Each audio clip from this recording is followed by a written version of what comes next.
Today we're going to have a look at the different subdivisions of the spaces within the floor of the cranial cavity. To remove the parietal bone, one of them, have a better access to the floor of the skull. And this is subdivided into different spaces because in terms of anatomy it's easier to distinguish or to refer to a specific area. So we have the confine of the space here, another one here in a butterfly shape, which narrows in the middle, and then we have another one right there. All right, we will see that in a more detailed image later. Just for you to know that this floor is subdivided into three spaces. This will be the anterior cranial fossa, this will be the middle cranial fossa, and this will be the posterior cranial fossa. It is obvious that if the brain is housed in this cranial cavity, the floor has something to do with it, at least with the conformation of the inferior portion of the brain, or the base of the brain. And that's true, that's how it is. And I'm going to show you why. If I put the brain within the cranial cavity, and let's remove also the temporal bone, you can see how the floor, the base of the brain, adapts perfectly to it. You can see here it's the frontal lobes are not that wide, so the anterior cranial fossa is shallow, but then in the middle it becomes a bit deeper because of the temporal lobe, and then we have the cerebellum on the posterior area, and this is actually the posterior cranial fossa, which is the deepest amongst the three of them. All right, you can see that better if we remove the skull, and you see how this is the anterior portion, this is the posterior, how it goes from shallow to deep. This corresponds to the anterior cranial fossa, this area to the middle cranial fossa, and this area will correspond to the posterior cranial fossa. This beautiful image, I think, is one of the most complete that I found in any of the Human Anatomy Atlas. This specifically is from the Atlas of Human Anatomy, the latest edition of Frank and Netter. It's an atlas that we recommend. It's even though it's for the medical level, but it's very, very complete, and I think it's worth it to have a book like this. So in this image, it's very, very well explained how the different cranial fossae are subdivided, and what are the correlation between the different bones that form part of the different spaces. In the anterior, as you can see here in this subdivision, you can find that it's the most anterior, which is obvious, is the shallowest, as we said before, because here is where we will find the frontal lobes of the brain, and it's the shallowest space because then it goes deeper towards the posterior. It overlies the orbits because if you remember when we spoke about the frontal bone, the roof of the orbits were formed by the frontal bone, and this corresponds interiorly to the floor of the anterior cranial cavity. So the anterior cranial fossa is bounded by the frontal bone, and it forms the majority of the floor. All right.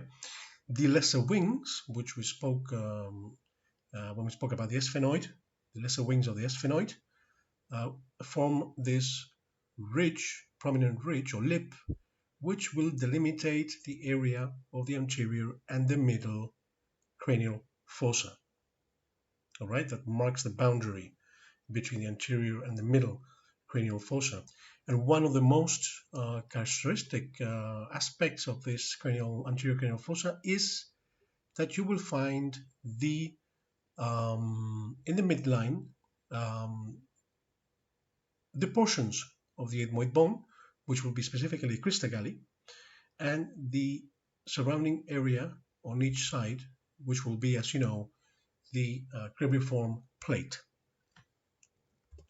If we go back to our model, we'll see here how in the anterior cranial fossa, there's this upward bony projection, which we said already when we studied the 8-point bone, is the crista galli, and the cribriform plate, which will form part as well of this subdivision of the floor of the cranial cavity. The middle cranial fossa, as you can see, it has a butterfly shape. It narrows in the middle and then opens broadly in this area. It extends from the anteriorly from the lesser wings of the sphenoid bone to the petrous ridge posteriorly of the inside of the temporal bone. All right. Remember that the petrous ridge is the petrous portion of the temporal bone, and not the squamous portion, which is more superiorly and flat. All right. So you will distinguish this because from each side it will form like a butterfly shape.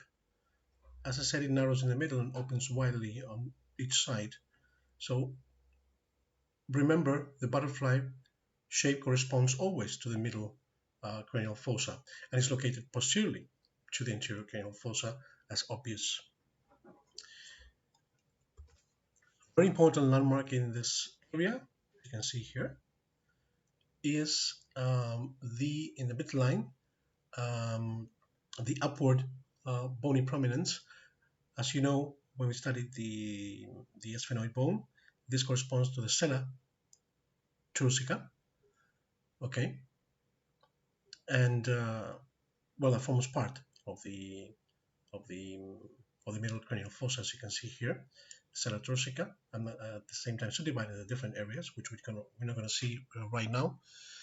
So that's how you conform the middle cranial fossa. You can see it here, that will open broadly and then will narrow here and then will open back again and then narrow again into this area.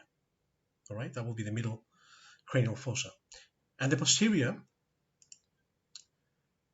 is just all the way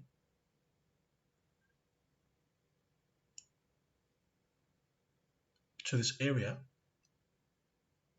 Majority of the occipital bone forms part, obviously, of this area. As we said, it's the deepest because the cerebellum is housed in this area. It's bounded anteriorly, like you see here, by the petrous ridge. As I said, petrous ridge is the petrous portion of the temporal bone.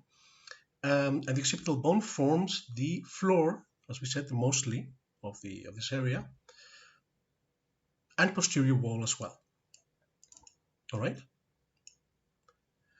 And of course, the posterior cranial fossa is divided in the midline by this great opening, which is called the foramen magnum.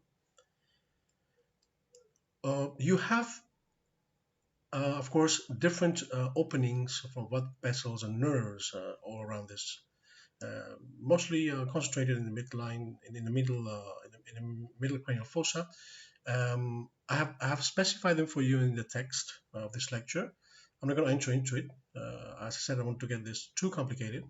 But if you're interested in knowing specifically what are the foraminas and the different openings, what do they correspond to, you can have a look at the text and then even check it in the image that we're going to provide you with as well. Nothing else for now. I hope you enjoyed the lesson of the skull, the human skull, and thank you very much.